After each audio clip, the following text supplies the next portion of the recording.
हमारे एक कवि साथी एक बार एक बड़े दरबारी किस्म के कवि सम्मेलन में जाते समय हमारी नई घड़ी मांग कर ले गए। हम कोई धन्ना सेठ तो है नहीं, हाँ उम्दा चीजें रखने का शौक है, इसलिए धीरे धीरे बचत के रुपए जोड़कर कभी अपनी मनचाही वस्तु खरीद लिया करते हैं। 350 का नया माल अपने कवि साथी को सौंप देने में हमें संकोच हुआ। भले ही हमें उनकी नियत पर शक ना हुआ हो, लेकिन यह भय तो था ही कि मूडी और लापरवाह स्वभाव के कवि जी मेरी घड़ी कहीं इधर उधर रखकर भूल जाएंगे और हे करते बैठ जाएंगे। इधर हम बेमौत मारे जाएंगे, घड़ी की घड़ी जाएगी, ऊपर से जीवन संगिनी महोदा 1000 अलाय बलाएं सहनी पड़ेंगी। हमारा संकोच देखकर कवि जी के मन का एक कच्चा धार टूट गया। तब कर बोले, तुम बुझुआ हो, अपने एक कवि मित्र का गौरव सिलम नहीं कर सकते। अरे तुम चुनकी कविता नहीं कर सकते और घड़ी खरीद सकते हो, इसलिए मेरे मान सम्मान को अपने पैसे की शक्ति से दबाना चाहते हो। फिर तुम तो और कवि ठहरे, एक जुबान से 100 वार कर चले। हार कर हमने घड़ी दे दी और फिर जिसका डर था वही हुआ। कवि जी ने आकर कह दिया, घड़ी तो खो गई।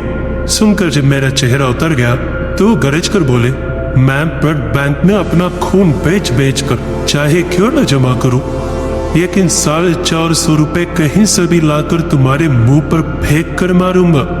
तुम महानीच हो, मेरे जैसे महान कवि के मित्र कहलाने के योग्य नहीं।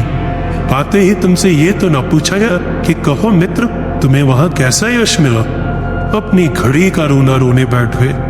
जोश में आकर कवि जी कह चले, तुमने अपनी घड़ी खो जाने की चोट को एक बार भी मेरे अंतरत में, मेरे मर्म स्थल में टिटोल कर नहीं देखा और मुंह लटका कर बैठ गए। तुम्हें क्या मालूम कि उसके खो जाने की पीड़ा से तड़प कर मैंने एक कविता लिख डाली है। अगर मालूम होता तो तुम्हें अपनी घड़ी के खो देने पर अभिमान होता। वो सुनो, मैं अपनी कविता सुनाता हूँ। मेरे मित्र की घड़ी जाने कहाँ गिर पड़ी, निर्धन मित्र के जाने कितने अरमानों से पड़ी। बड़ी मुश्किलों से खरीदी हुई घड़ी जाने आज किस भाग्यवान के हाथ पड़ी। किसकी कलाई पर जड़ी मेरे मित्र की घड़ी। यूं घड़ी खोकर साहित्य ने उसके अमर हो जाने के गौरव से ही संतोष करके मुझे बैठ जाना पड़ता, तो भी चुप रहता। लेकिन 6-7 महीने बाद मैंने अपनी वही घड़ी एक दिन दावत में कवि जी की कलाई पर बंधी देखी। उस पर मेरी दृष्टि पड़ने का आभास पाते ही वो झट मुस्कुराकर बोले, देखो मैंने भी तुम्हारे जैसी घड़ी खरीद डाली। कलेजे पर पत्थर रख साथ निभाने की निष्ठा से भर उठने का नाटक करते हुए हमने मुस्कुराकर कहा, बधाई हो।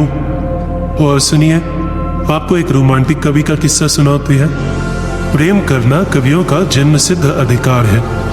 भले ही कोई देवी जी उनसे प्रेम करे या ना करे, भले ही कवि जी की चौखटा सुंदर ना हो, लेकिन वो सदा यही समझते हैं कि हर स्त्री उन पर आशिक हो जाती है। एक कवि महोदय हमारे यहाँ आया करते थे। हमारे कमरे की खिड़की के सामने पड़ोस वाले घर की खिड़की पड़ती थी। कवि जी ने एक दिन हमारी पड़ोसन को देख लिया और बस उसके बाद तो उन्होंने आफत ही ढानी शुरू कर दी। वे रोज आते, खिड़की के पास बैठते, जोर जोर से बातें करते। कवियों की बातों में सिवा आत्म प्रशंसा के और कुछ तो होता नहीं है। अपनी तारीफों के पो बांधते, अपनी प्रेम कविताएं गा गा कर सुनाते, संकेत के शब्द फेंकते।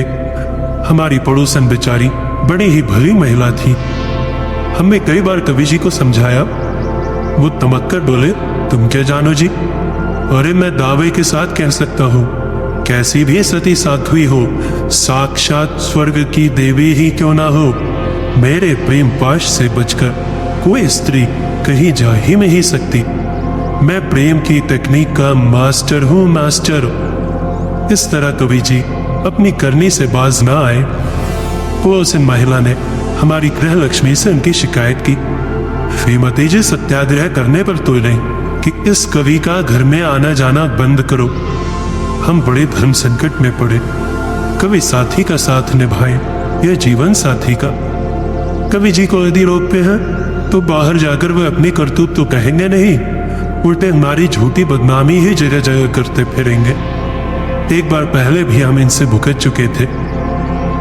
डाकिया 100 रुपए का मनी ऑर्डर लेकर आया था। हमारे ससुर साहब ने कुछ सामान मंगाने के लिए वो रुपया भेजा था। यही कवि साथी उस समय वहां बैठे थे।